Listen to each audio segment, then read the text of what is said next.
Balcón al Mundo, con el periodista Pedro Sepsek. Buenos días, don Pedro, ¿cómo está usted? Buen día, mucho gusto de saludarlos, analizando un poco el impacto de las cosas que dijo el presidente de los Estados Unidos ayer en su discurso del Estado de la Nación. Don Pedro, dicen algunas encuestas por ahí que un 75% de aprobación de ese discurso de anoche. Bueno, esa habrá sido la encuesta, tal vez fue hecha en la casa de la familia Trump. No, es CNN, la encuesta de CNN. La de CNN le está dando 75% de aprobación.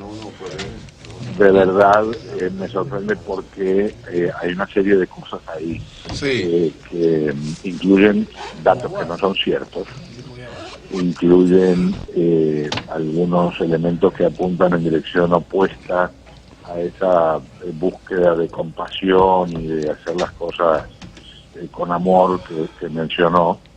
Y algunos ejemplos de eso son el tema de la reforma migratoria, en la que básicamente los Dreamers han quedado como una especie de rehenes de esta situación.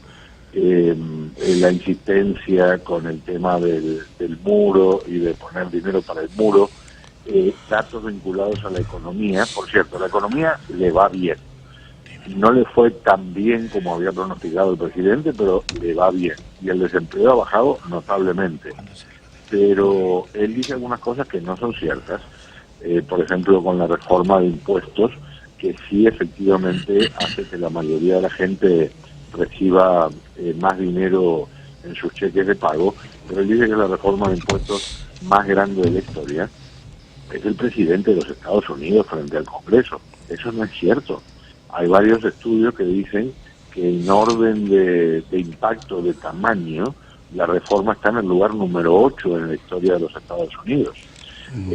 Incluso ni siquiera es mayor que la reforma que hizo el presidente Ronald Reagan. Nadie sabe quién le pasa esos datos, y en todo caso, si tal vez él sabe que eso que está diciendo no es cierto, y piensa que los periodistas no vamos a revisar y a buscar en los archivos. Es insólito. Don Pedro. Entonces, dice que nunca había existido una serie de condiciones en la economía como las de ahora. No es cierto tampoco. Toma crédito por la forma en que va marchando la economía.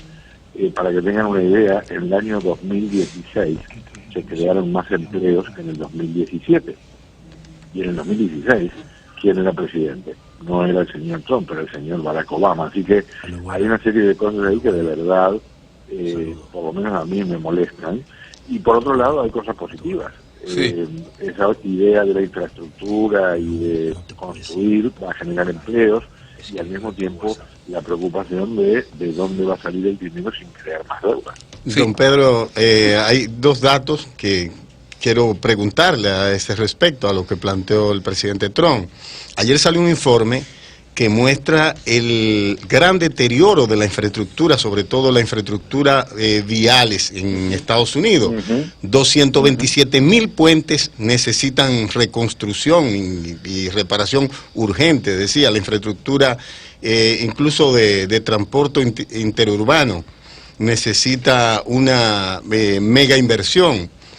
Y también el tema del anuncio de corporaciones importantísimas norteamericanas de que van a invertir montos fabulosos como el que anunció Apple u otras corporaciones que han anunciado el retorno de capitales que estarían fuera de no haberse anunciado la reforma. Son logros del presidente, independientemente del sesgo que se pueda tener con él.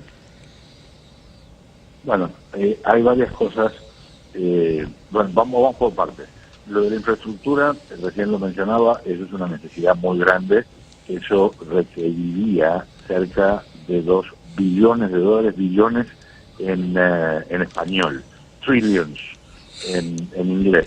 O sea, 2 millones de millones de dólares, es una cifra monumental. Hay en general acuerdo del lado demócrata de apoyar eso. Es más, ese tipo de iniciativa en general son de parte de presidentes demócratas y no de presidentes republicanos. es una de las cosas que llama la atención, pero bueno, es bienvenido porque se necesita que haya ese tipo de inversión para mantenimiento y sobre todo también para construcción de algunas cosas en lugares que han crecido mucho y no tienen la infraestructura. No dijo de dónde sacar el dinero. Esa es una situación clave. ¿Cómo pagar por esa fortuna cuando al mismo tiempo está en marcha una reforma de impuestos que va a costar también mucho dinero y que representa aumentar la deuda? Entonces, eso por lo pronto abre más preguntas que respuestas. Y ofrezco disculpas, ¿cuál era el otro planteo que me estaba haciendo? Bueno, ya lo identificó. El otro. ¿Cuál era el otro? No, Es decir, le hablaba de la cantidad de corporaciones que están retornando sus capitales perfecto, por el anuncio de la reforma. Claro, déjeme que le cuente. Primero, es cierto que hay muchas empresas que dicen que van a repatriar ganancias en el extranjero porque van a aprovechar que por una vez se les va a cobrar bastante menos. Y eso me parece muy positivo, número uno.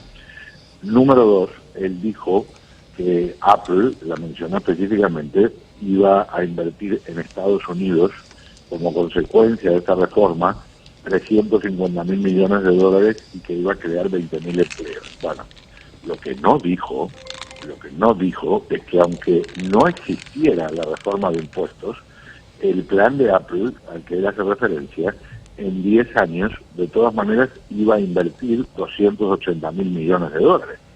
Esas son sus inversiones, vamos a decir, habituales. O sea que el dinero nuevo es la quinta parte de lo que él mencionó.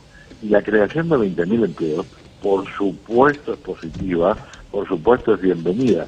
Pero en este país, simplemente para mantener en equilibrio la cantidad de gente que cada mes se integra a la fuerza laboral, se necesitan de 180.000 a 200.000 empleos por mes. Si Apple crea 20.000 en el correr de un par de años, eso equivale a 800 empleos mensuales. De verdad, una gota en el océano. Pero estamos hablando, don Pedro, porque en el informe que él presenta, a menos que el dato sea inexacto, habló de la creación de 2.4 millones de empleos en un año, y entre ellos 200.000 empleos en el sector de manufactura. Bueno, lo de los 2.400.000 empleos está bastante cercano a la realidad. Lo que no dice, y es lo que les mencioné temprano, es que el año anterior a que él fuera presidente se crearon más empleos que en el 2017. Entonces, sí, qué bueno que se crearon 2.400.000 empleos, son bienvenidos, me parece fantástico, pero no le gana a la creación de empleos que hubo en el último año del gobierno anterior, que él critica tanto. Así es. Sí, don Pedro, llama la atención, bueno, es parte de su discurso de contradicción, pero él insiste en el tema, por ejemplo, de unidad, pero insiste en el muro. Se habla del liderazgo norteamericano y de los derechos humanos, pero va a mantener Guantánamo. ¿Cómo se percibe esta contradicción? Y sobre todo este presidente que ni siquiera ya cuando le escriben los discursos tiene un tono de estadista, sino que tiene este rejuego de contradicciones y sobre todo, como se le llama de alguna manera, el presidente que ha fracturado el sueño americano. Como lo dice usted, como algo que se dice una cosa que va a contramano de lo que en algunos casos se hace. Quiero puntualizar algo. Durante este último año ha habido cosas positivas, ha habido cosas que tienen una repercusión que beneficia a una cantidad de gente. Ahora, por el otro lado, nunca se ha mentido tanto, yo creo que desde la época de Nixon, en este país, desde la Casa Blanca, nunca ha habido la fractura tan profunda que existe en este momento entre ambos partidos, nunca ha habido la disidencia interna en un partido que está gobernando, por lo menos en términos de lo que es historia moderna, y por lo pronto, desde la época de Nixon, nunca había existido tanto interés en participar, en interferir en tareas de organismos en los que se debería respetar su independencia. Pero también nunca se había visto durante esta presidencia. Sí, don Pedro, nunca piensa uno que nunca se había visto tan en peligro el liderazgo mundial de los Estados Unidos como gran guía del sistema capitalista, y sobre todo en un momento donde hay ya una verdadera alternativa que es China. O sea, esto es muy peligroso incluso para los latinoamericanos. Completamente de acuerdo. Bueno, pues muchas gracias, don Pedro. Gracias a ustedes, un abrazo. El Sol de la Mañana presentó Balcón al Mundo. Balcón al Mundo con el periodista Pedro Sepúlveda.